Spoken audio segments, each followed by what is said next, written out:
Agora, eu queria perguntar para você, uma família, um pai, uma mãe, que uma criança, porque eu vi muitas crianças excepcionais lá em Uberaba, muitas. Então eu gostaria de saber se uma criança excepcional é karma, que a gente diz em termo espiritual, karma, o sofrimento é dos pais ou da criança?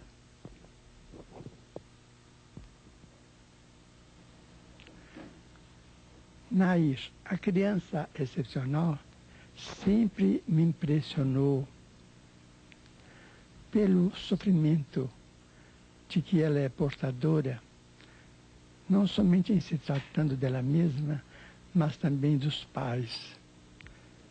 E isso tem sido tema de várias conversações minhas com o nosso Emmanuel, que é o guia espiritual de nossas tarefas. Ele então diz que, em regra geral,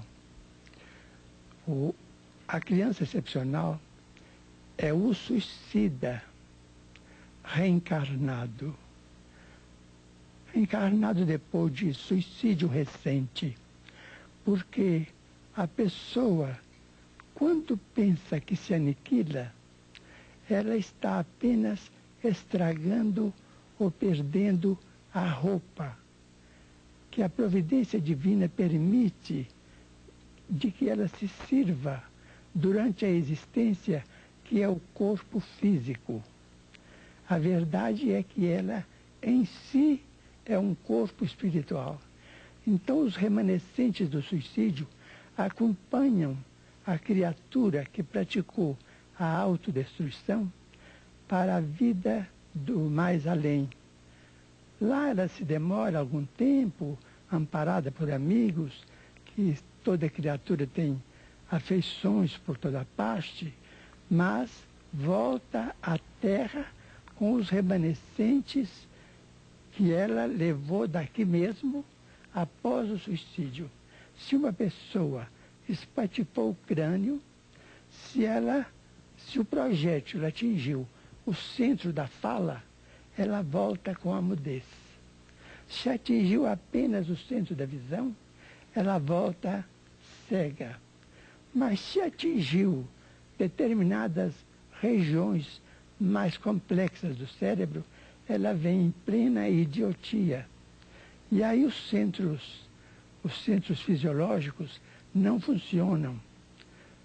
A endocrinologia teria de fazer um capítulo especial para estudar uma criança surda, muda, cega, paralítica, porque aí a criatura feriu a vida no santuário da vida, que é a parte mais delicada do cérebro.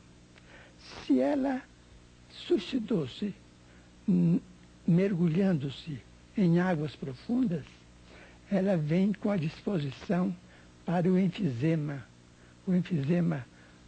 infantil ou da mocidade, nos primeiros dias da vida. Se ela, por exemplo, se ela se enforcou, ela vem com a paraplegia depois de uma simples queda, que toda criança cai do colo da ama, do colo da mãezinha. Então, quando o processo é de enforcamento, a vértebra que foi deslocada no enforcamento vem mais fraca e numa simples queda a criança é acometida pela paraplegia. E nós vemos por aí outras crianças que vêm completamente perturbadas. A esquizofrenia, por exemplo, que é o suicídio depois do homicídio. O complexo de culpa adquire dimensões tamanhas que o quimismo do cérebro se modifica e vem a esquizofrenia com uma doença verificável, porque através dos líquidos expelidos pelo corpo é possível detectar os princípios da esquizofrenia.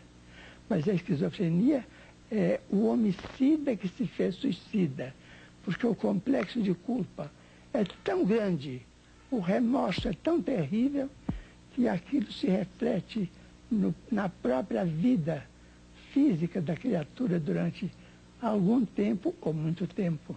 Mas uma criança retardada, ela sente o que a mãe e o pai falam para ela, por exemplo?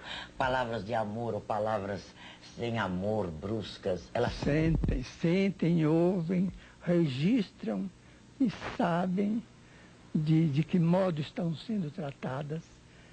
Elas são profundamente lúcidas na intimidade do próprio ser. A criança vem somente com aqueles que têm capacidade para amá-la e ajudá-la a passar aquele transe temporário de 13, 20, 30 anos, que geralmente os excepcionais desencarnam muito cedo. Só com criaturas. A certa feita, uma senhora em Uberaba nos procurou e me disse: mas eu sou mãe dessa criança excepcional, eu me sinto uma criatura amarga, sofro muito com isso. E o que Emmanuel disse para mim? Ele disse assim: minha filha, a maternidade é um privilégio que Deus concedeu à mulher. Então toda mulher desfruta deste privilégio da providência divina. Mas os filhos excepcionais são confiados tão somente às grandes mulheres que têm capacidade de amar até o infinito. Eu sou obrigada a interromper.